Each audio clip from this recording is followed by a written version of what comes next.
Hey guys, today's video is going to be a first for me on my channel here.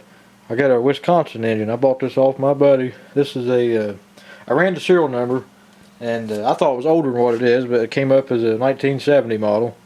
And it's a model BKN. I think it's supposed to be a 7 or 8 horsepower engine. It's got the stroke and bore size here, 2 7/8 by 2 3/4. And you can see you got to wrap a rope around it, which is fine as long as it's you got one that's easy to start. Like I said, this is the first for me, Wisconsin. I usually work on Briggs and Stratton, and I try to avoid working on Tecumseh, but I've always heard good things about Wisconsin, and I'm guessing it's all some Army equipment or something being painted green like this. I could be completely wrong on that. I have seen these on tractors before. I looked this up. I seen them mounted frontwards on a tractor, PTO shaft, has like a PTO drive shaft on it. If you look here, you see it's got a coupler here. This is with it. I wish I had a shaft to come off of it, or another one of these, that way I can use it. I'm sure I could match this up with something. But it might be off of Gravely too. I've seen these on Gravely's before, and it's got the hand throttle here. It's a pretty neat throttle setup. Let's look at that a little closer. Just the throttle and governors. You see, this is your governor spring here. It needs adjusting. You got an adjustment here. It don't have enough tension on the spring. The throttle don't really do too much on there, as you'll see here. But it's pretty neat how that works there. But yeah.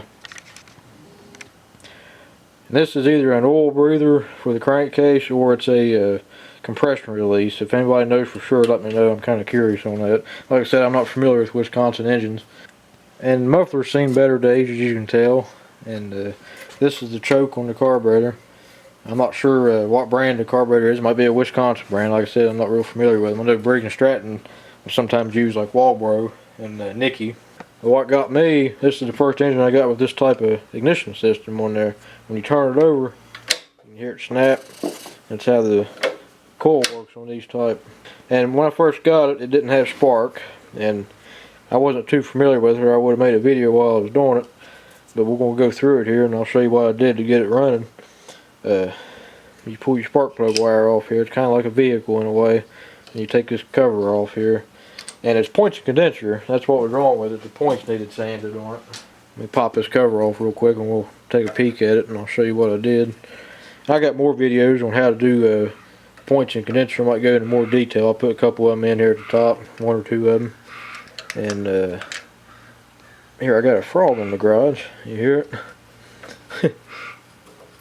But pop this cover off here. This should be a shut-off wire. What this should be, I'm assuming.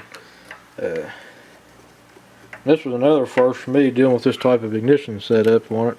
And it's actually pretty simple, as far as I can tell. It's probably expensive to replace any parts in it, but just like anything else, your old systems are more reliable than your new stuff. Maybe not as simple as like an electronic ignition on a newer lawnmower or something, but it's still more reliable, really. You got this little contact right here that comes up against this. That's where that wire hooks into, makes a contact with it. Make contact with that pin, and that touches that. There's another thing I did. I bent that tab out just a little bit to make sure. That way when I put this on there, I could feel it. That way I knew it was making a good connection. I could probably corrode up too as well. Just look at a little close-up of the points and condenser on this. As you can see, it's a pretty simple setup. This is like a cam here. It works the points. You can see it right there. And right now the points are closed. This is the spring on it here.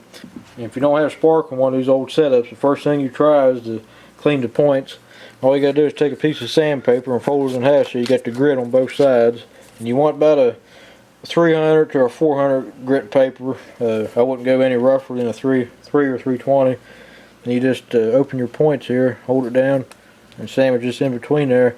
Then close it, and just keep working it back and forth, and it cleans both surfaces real good. And 99% of the time, that's what's wrong with the points and condenser system, is the points get corroded and need clean. And so we'll go ahead and stick this back together here real quick, and we'll get right back to you. Another thing that's interesting to me in here was the spark plug that this has in it. It's a Champion brand, but it's a lot bigger than like a J19 or something. It's a Champion UD16.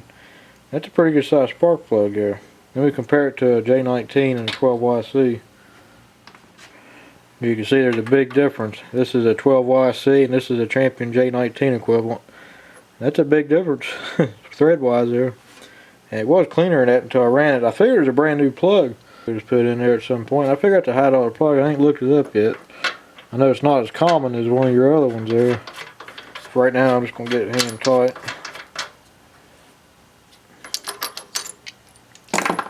Pop the plug wire back on there. I checked it for spark. It's got a perfect blue spark in there. You couldn't ask for a better spark. So let's go take it outside and throw some gas in it and see what it does. And also it's a aluminum head and a cast iron block. You can see all the blocks cast iron on it. It's an aluminum head. Okay, so I got some gas in there. It's got a valve on the bottom. I left that on. It also has a valve on the carburetor. You want to open that up. I didn't know that at first and I had it closed and couldn't get it to run, and I finally found that. This is the type that you got to wrap a rope around, and 99% of the time you got to wrap a rope around there, they always turn clockwise facing the flywheel like that. If you hook it up on their backwards, it's going to kick back on you. Now we'll take the choke off a little bit. But that noise that coil makes, you don't hear it when it's running. Kind of a weird setup. Make a liar out of it. It started on the second pull last time. I didn't have the valve open.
Well guys, I guess that's about it. If you got any questions or comments, feel free to leave me a comment below and I'll get back to you as soon as I can. So, thanks for watching. We'll catch you on the next video.